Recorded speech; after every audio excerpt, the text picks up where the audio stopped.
Okay, आज आपण पाहणार आहोत पत्र. आपल्या वडिलांना पत्र पाठवून शाळेतील सहलीला जाण्यासाठी परवानगी व पैशांची मागणी करणारे पत्र लिहा. आता कोणाला लिहायचे पत्र? वडिलांना, म्हणजे आपल्या बाबांना, फादर, पप्पांना. चला, दिनांक you can write any date. तुम लोग का जो डेट है वो लिखो. 19 जुलै 2019. आता 2026 चालू झालं ना. तीर्थरूप बाबांस. कसं लिहायचं? तीर्थरूप बाबांस. बाबावरती डॉट द्यायचा, कॉमा करायचा. त्यानंतर शी न वी म्हणजे काय? शिर साष्टांग नमस्कार विनंती विशेष. शॉर्टमध्ये लिहायचं.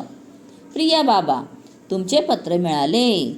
तुम्ही मजेत आहात हे वाचून आनंद झाला. तसेच तुम्ही माझ्या शाळेची व अभ्यासाचीही चौकशी केली आहे. काळजी करू नका, माझा अभ्यास सुरू आहे. पुढच्या महिन्यात चाचणी परीक्षा आहे. चाचणी परीक्षा म्हणजे युनिट. चला, बाबा, हे पत्र मी तुम्हाला मुद्दाम एका कारणासाठी लिहित आहे.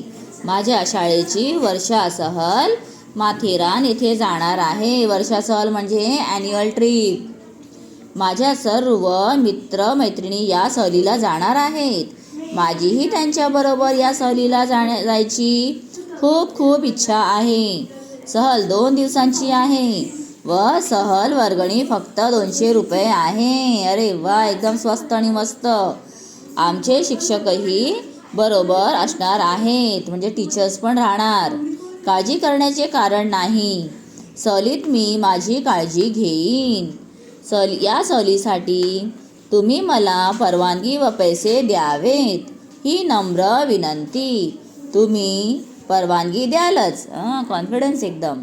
तरी पत्राचे उत्तर लवकर पाठवावे, म्हणजे माझे नाव सहलीसाठी वेळेत देता येईल.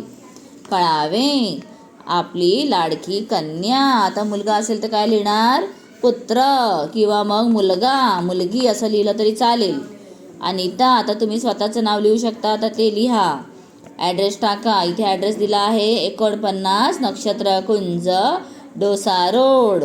इडली रोड दिला नाही आहे, डोसा रोड दिला आहे, ठाणे. Email ID. आता अनिता नाव लिहिलं आहे तर अनिताने स्टार्ट केलं. जर तुम्ही तुमचं नाव लिहिलं तर तुमच्या नावाने ID बनवायची. एखादा नंबर टाकायचा @gmail.com. हे पुढे ॲज इट इज असेल, इथे पुढे तुम्ही चेंज करा. ठीक आहे. तर अशा प्रकारे मस्त एकदम सहलीसाठी परवानगी मागणारे पत्र झालेलं आहे. तुम्हाला आवडलं असेल तर तुम्ही सुद्धा प्रॅक्टिस करा आणि व्हिडिओ सारखा पुन्हा पुन्हा पहा, म्हणजे तुम्हाला इझिली लर्न होऊन जाईल. चलो, भेटूया पुढच्या व्हिडिओमध्ये. Till then bye bye, take care, thank you.